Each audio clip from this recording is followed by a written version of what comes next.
દલિત વસોયા આપની પાસે સોશિયલ મીડિયાના માધ્યમથી કોંગ્રેસના આગેવાન તરીકે નહીં, પોરબંદર લોકસભાના ઉમેદવાર તરીકે નહીં, પરંતુ એક પાટીદારના દીકરા તરીકે આપ સૌને વિનંતી કરવા આવ્યો છું. વર્ષોથી સૌરાષ્ટ્રની અંદર રાજકીય માણસો પોતાના અંગત સ્વાર્થ માટે બે સમાજોને લડાઈવા કરતા હતા. આખાએ સૌરાષ્ટ્ર, આખાએ ગુજરાતની અંદર ક્ષત્રિય વર્સિસ પાટીદાર ની લડાઈ વર્ષો સુધી ચાલી. બંને સમાજના આગેવાનોના પ્રયત્નથી આજે સૌરાષ્ટ્રની અંદર ભાઈચારાનું વાતાવરણ છે. ત્યારે પરસોત્તમ રૂપાલાજી એ જે વાણી વિલાસ કર્યો અને એને કારણે સમગ્ર ગુજરાતનો ક્ષત્રિય સમાજ પાટીદાર સમાજની સામે નહીં, પરંતુ પરસોત્તમ રૂપાલાની સામે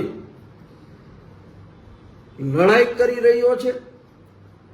ત્યારે ભારતીય જનતા પાર્ટીના અમુક આગેવાનો આ ક્ષત્રિય સમાજની રૂપાલા સામેની વ્યક્તિગત લડાઈને બે કોમ વચ્ચેની, બે સમાજ વચ્ચેની લડાઈ બનાવવા માટેનો જે હીન પ્રયાસ કરી રહ્યા છે, એ પ્રયાસને હું વખોડું છું અને સાથે સાથે મારા પાટીદાર સમાજને પણ વિનંતી કરું છું કે રૂપાલાજીને તમારે મત આપવો હોય તો આપો, તમારે રૂપાલાજીને સમર્થન આપવું હોય તો આપો, પરંતુ ખુલ્લે ખુલ્લા મેદાનમાં આવી અને ક્ષત્રિય સમાજને ઉશ્કેરવાનું એટલા માટે કહું છું કે રૂપાલાજીએ ક્ષત્રિય સમાજની બેન દીકરી ઉપર જે રોટી બેટીના વ્યવહારની વાત કરી છે, કદાચ કોઈ બીજા સમાજના આગેવાન પાટીદાર સમાજ વિશે આવું બોલ્યા હોય તો આપણું બધાનું પણ લોહી ઉકળી ઉઠે. એટલા માટે આપ સૌને પણ વિનંતી કરું છું કે કોઈ પણ જાતની સોશિયલ મીડિયા ઉપર પોસ્ટ કોઈ પણ જગ્યાએ જાહેરમાં આવી અને આ લડાઈમાં કોઈના પણ હાથા બૈના વગર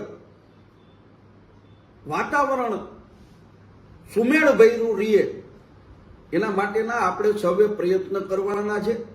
રાજકીય માણસ હું હોઉં કે બીજો કોઈ હોય, એ ચૂંટણી ટાઈમે પોતાના રોટલા શેકવા માટે સમાજને અલગ કરવાના પ્રયત્નો કરતા હોય, ચૂંટણી પછી એ વયા જાય છે. ત્યારે ગામડાના જે સમાજના સામાન્ય અને નબળા માણસો છે, એ માણસોને બે કોમ વચ્ચે, બે જ્ઞાતિ વચ્ચે, બે સમાજ વચ્ચે જે વિભાજન થાય છે એ વર્ષો સુધી ભોગવવું પડે છે. અને સૌરાષ્ટ્રમાં આપણે આ વાતાવરણ જોયું છે. એટલે મારી સૌને વિનંતી છે કે કોઈ પણ આ રાજકીય લડાઈ હોય કે સામાજિક લડાઈ હોય, ક્યારેય કોઈના હાથા બૈના વગર ગામડાની અંદર રહેતા આપણા સમાજના ભાઈઓનો વિચાર કરી મહેરબાની કરી અને સોશિયલ મીડિયાની અંદર ક્ષત્રિય સમાજની વિરુદ્ધમાં કોઈ પોસ્ટ ન મૂકે, એવી મારી બે હાથ જોડીને પાટીદારના દીકરા તરીકે. 400 રૂપિયામાં ગેસનો બાટલો આપવાના બદલે 400 સીટોના ઘમંડમાં રાજતા ભારતીય જનતા પાર્ટીના નેતાઓ કે જાણે દરેક સમાજનું અપમાન કરવા માટે કટિબદ્ધ બન્યા હોય એવી ઘમંડી ભાષાનો પ્રયોગ કરી રહ્યા છે. પુરુષોત્તમ રૂપાલાએ જે પ્રમાણેની ભાષાનો શબ્દોનો પ્રયોગ ક્ષત્રિય સમાજ સામે કર્યો, એવા જ ખરાબ શબ્દોનો પ્રયોગ એમણે પટેલ સમાજ માટે કર્યો છે, આદિવાસી સમાજ માટે કર્યો છે, શુદ્રો સ્ત્રીઓ અને દલિત સમાજ માટે કર્યો છે. અને સમગ્ર ગુજરાતમાં એમની સામે રોષ છે. ભારતીય જનતા પાર્ટીમાં શરમનું એક ટીપું પણ બચ્યું હોય તો તાત્કાલિક ધોરણે એમની ટિકિટ કાપવી જોઈએ અને જાહેરમાં એમને સર્વ સમાજની માફી માંગવી જોઈએ.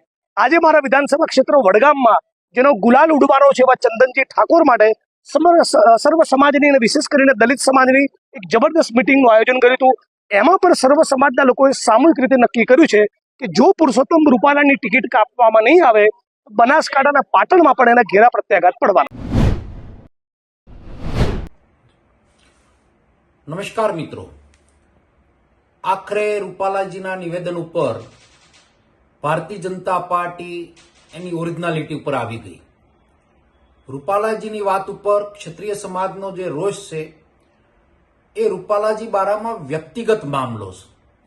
ત્યારે ભાજપ સમાજ વચ્ચે વર્ગ વિગ્રહ ઉભો થાય એના પ્રયત્નો ચાલુ કર્યા છે. રૂપાલા પોતે એવું બોલેલા કે અંગ્રેજોના જમાનામાં રાજા મહારાજાએ રોટી બેટીનો વ્યવહાર કર્યો એનો વ્યક્તિગત નિવેદન હતું, કોઈ સમાજનું નિવેદન નહોતું. આજે છેલ્લા કેટલાય દિવસથી ક્ષત્રિય સમાજ આંદોલન કરી રહ્યું છે અને એની વાત જે સમાજ વચ્ચે મૂકી રહ્યા છે, ત્યારે એક પણ ક્ષત્રિયના દીકરાએ પટેલ સમાજ બારામાં વાત નથી કરી. ભારતીય જનતા પાર્ટીમાં માનનારા અમુક ભક્તો પટેલ સમાજના નામે જે પોસ્ટ મૂકે છે એ સમાજના નામે પોસ્ટ મૂકવાની બંધ કરે. તમને જો રૂપાલાજી પ્રત્યે એટલો જ પ્રેમ હોય તો તમે એને ભાજપને સહકાર આપો, સરકારમાં તમે સાથ સહકાર આપો, પણ બે સમાજ વચ્ચે વર્ગ વિગ્રહ ન થાય એની આપ તકેદારી રાખો.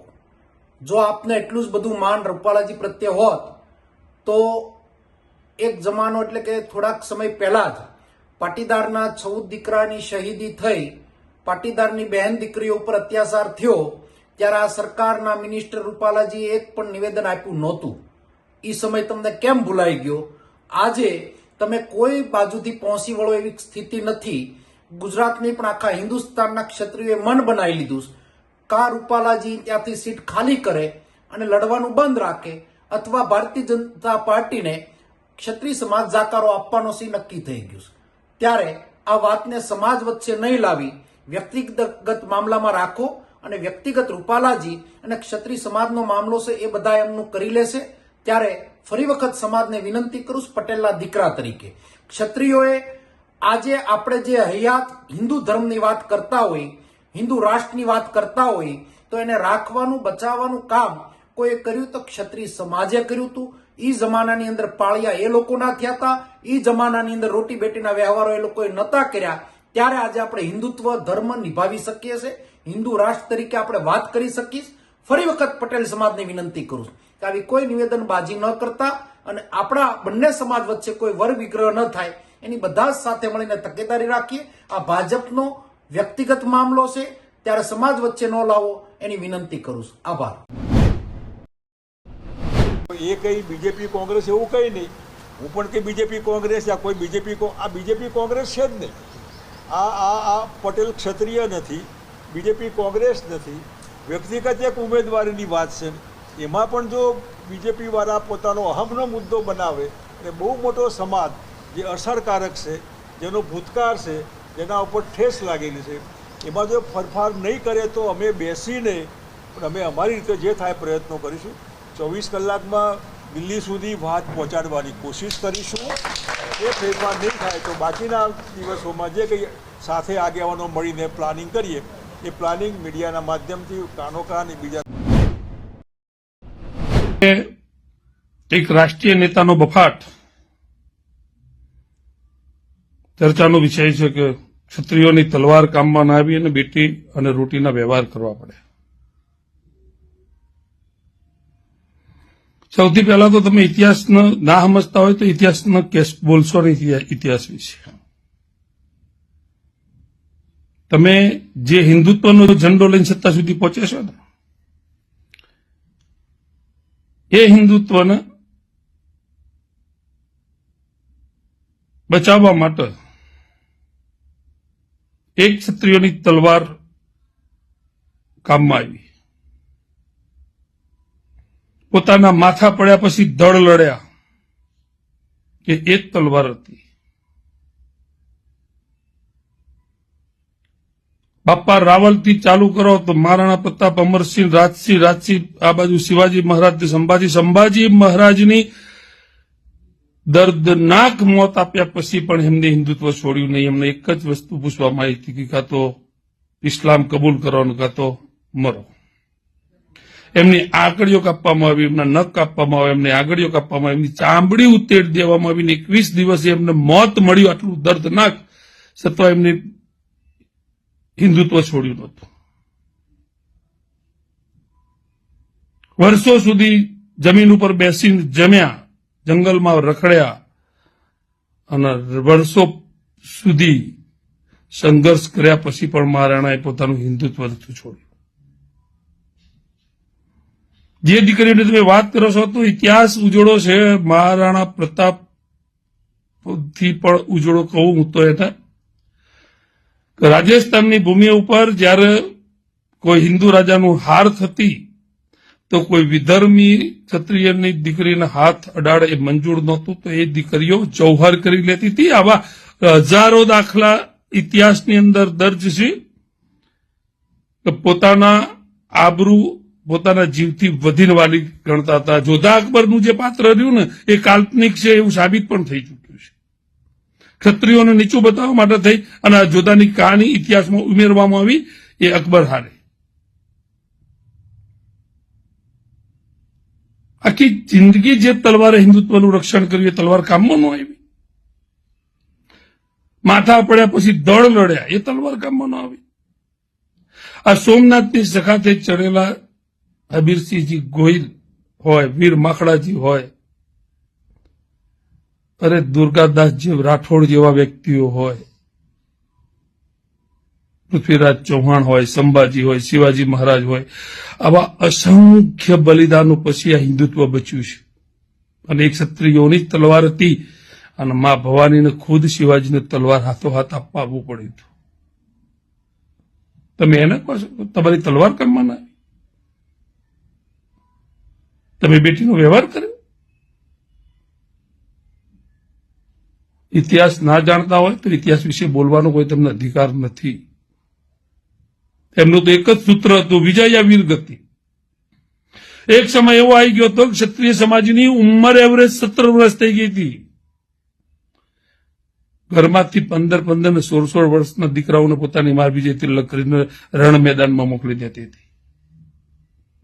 તમે એને કહો છો કે તમે તમારી તલવાર કામમાં ના આવી? એ તલવાર ના હોત ને તો આજે તમે જે બફાટ કરો છો ને બોલવાનો અધિકાર પણ તમને ના હોત. આખો મુગલોનો ઇતિહાસ ખોટો જો ભણાયો હોય તમે એના વિશે એક શબ્દ બોલી બતાવો, ખબર પડે તમને. આ ક્ષત્રિયો છે, વિજય યા વીરગતિ. द्वंद्व कहा तक पाला जाए, युद्ध कहा तक टाला जाए, तो वंशज है महाराणा का, फेंक जहां तक भाला जाए. આ એ જ્ઞાતિ છે જેને પોતાની તલવારની ધાર ઉપર જ હિન્દુ ધર્મ ટકાવી રાખ્યો છે. ક્યારેક શરીર ઉપર એક ટાંકણી અડાડીને ચેક કરજો, બોમ્બ પડી જશે મોઢામાંથી. અને 80 ગાંગાથી રાણા સાંગા યુદ્ધ લડતા હતા. પૃથ્વીરાજ ચૌહાણ જેવા મહારથીઓએ 18 વખત માફી આપી છે, કારણ કે એમના ધર્મમાં હતું કે કોઈ શરણાગતિ સ્વીકારી લે તેને માફ કરી દેવો. તમે એમ કહો છો કે એની તલવાર કામમાં નહીં? ત્યારે ઇતિહાસના પન્ના ખોલજો. આદિવાસી સમાજને જે તમે હાવ નીચો ગણી રહ્યા છો ને તારે, એ પૂંજા ભીલ હોય કે વેગડાજી ભીલ હોય, ક્ષત્રિયોના ખભે ખભો મિલાઈ અને હિન્દુત્વ માટે પોતાની કુરબાનીઓ આપી છે.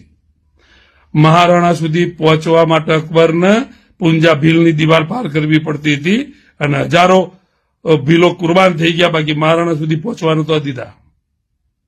વેગડાજી ભીલ, આવા અસંખ્ય ભીલોએ પણ બલિદાનો આપ્યા છે જેને તમે તુચ્છ ગણો છો. આ હિન્દુત્વ બચાવવામાં સૌથી મોટો ફાળો ક્ષત્રિયોની હારે હારે આ ભીલ સમાજનો પણ હતો. ક્ષત્રિયોની તલવાર કામ ના આવી. એક રાષ્ટ્રીય નેતા થઈને તમે આવા નિવેદનો આપો, દુઃખની વાત છે. સુધારી લો, સમય છે. એ સમાજને તુચ્છ ના ગણશો. આજે રાજ તિલક એનું જ છે. જય માતાજી, જય ભવાની.